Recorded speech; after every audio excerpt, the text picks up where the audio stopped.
was the intention to break with tradition and create new areas of artistic inquiry. And we can think about all of the various isms that we encounter during this period as essentially different experiments in what art could be. Now, we've been looking specifically at painting this semester, and in a few weeks we'll look more at how sculpture changed.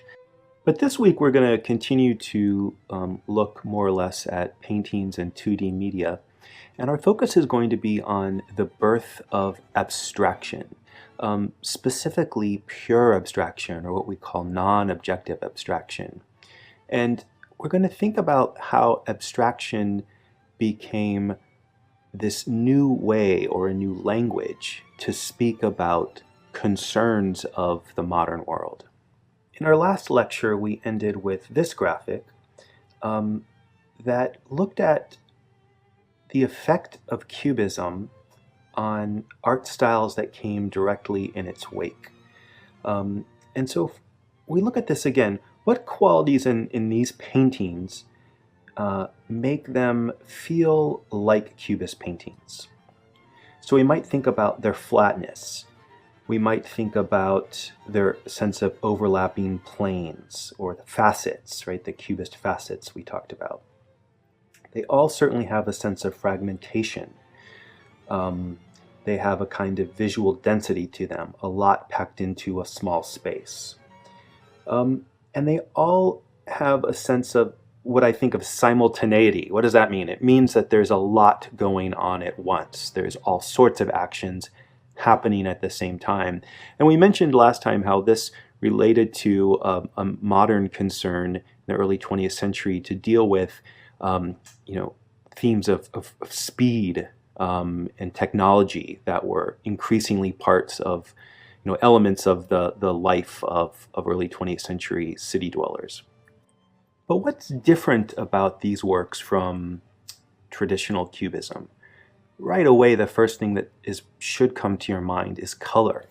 All of these works reintroduce color as a formal element, often to speak about emotion or to create some kind of mood or feeling. We can also see in some of these images the reintroduction of harder edge line or more clearly definitive shapes. And another important quality about these images is the degree to which they have abstracted from the subject matter. Now just look at the two images on the top, for instance. We have a window on the left and a speeding automobile on the right. Now, out of context, nothing about these images photographically will tell us what they are, right? We really rely on the titles to tell us what we are potentially looking at. And this tells us that the artists are relying on more than their eyes. Photographic realism is not the point, or even objective realism is not the point. We could say the Impressionists and the Cubists were still concerned to some degree with objective realism. What we have here is a kind of interpretive realism, a realism that embraces imagination, intuition, and feeling about the subject matter. Let's look at two of these artists a bit more closely. Orphism is a unique style of painting that synthesizes synthetic Cubist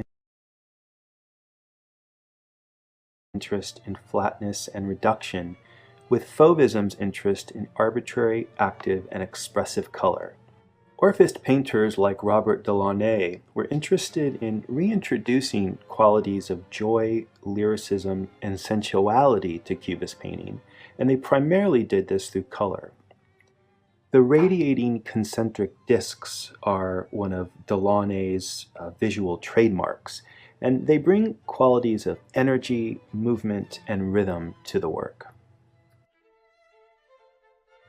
Futurism is another style of this period, strongly influenced by Cubism, and is primarily connected with the avant-garde artists of Italy during the 19-teens and 20s.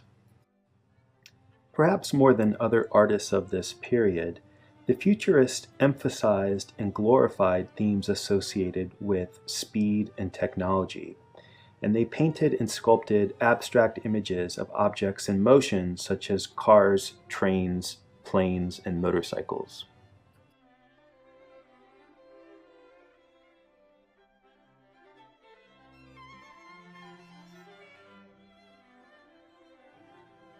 Expressionism describes any work that raises subjective feelings above objective observation.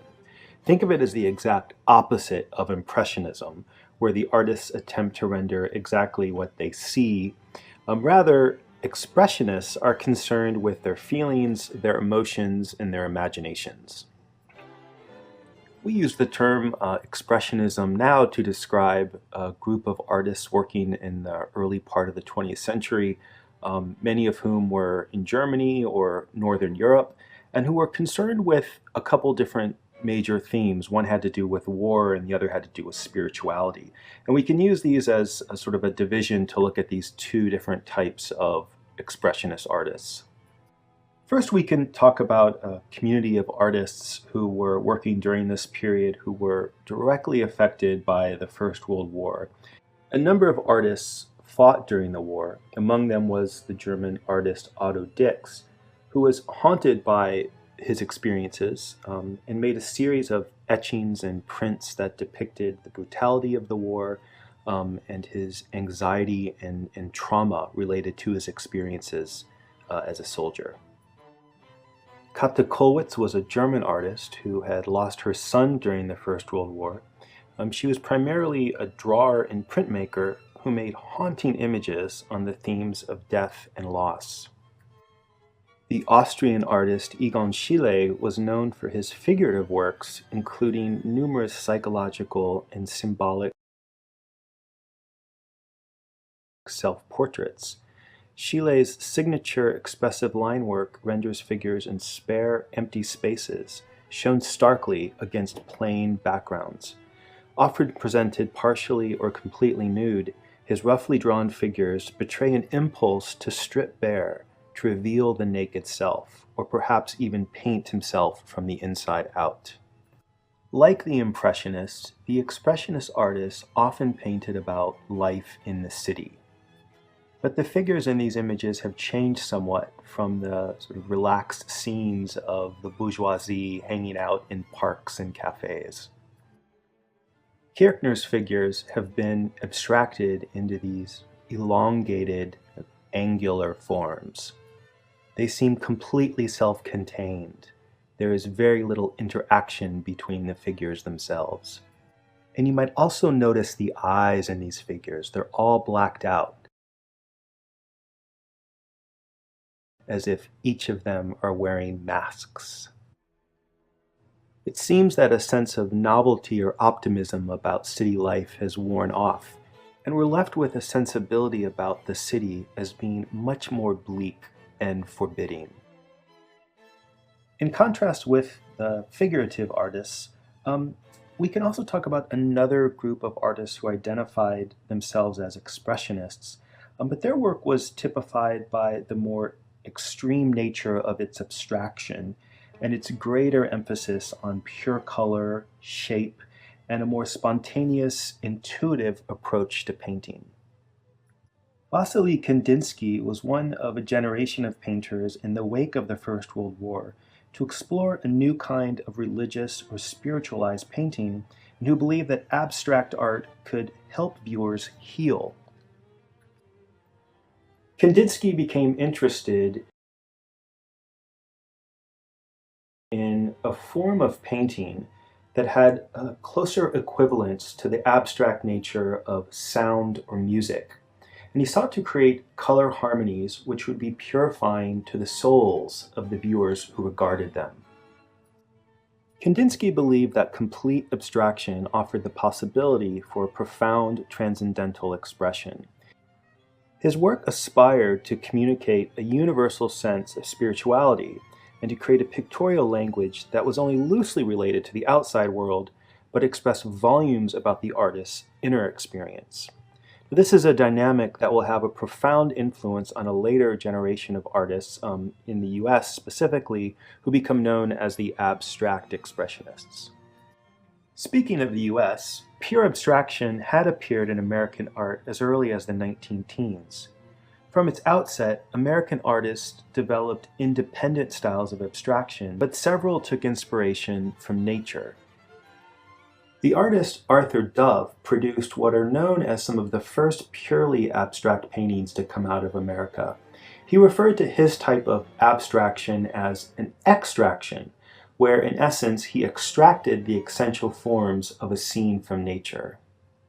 And the artist Georgia O'Keeffe, who, by the way, was born just down the street from us here in Madison in Sun Prairie, Wisconsin, began her studies in 1905 at the Art Institute of Chicago, and then went on to create works that are often talked about as sort of exploring parallels between nature and the body.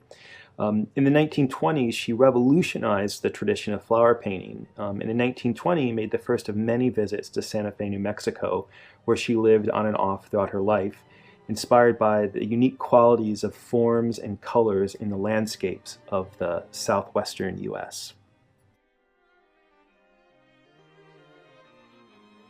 So we're going to finish up by looking at two other forms of purely abstract art of this period. These are not considered expressive, but nevertheless fit into today's conversation about abstraction. Like Kandinsky, the artist Piet Mondrian aspired to create a new iconographic language of primary color and line as symbolic reflections of the underlying structures of nature. His paintings are characterized by primary colors, flat rectangular areas, and straight horizontal and vertical lines. In neoplasticism, Mondrian simplified his paintings down to the most basic elements in order to reveal the balance of forces he believed governed nature and the universe.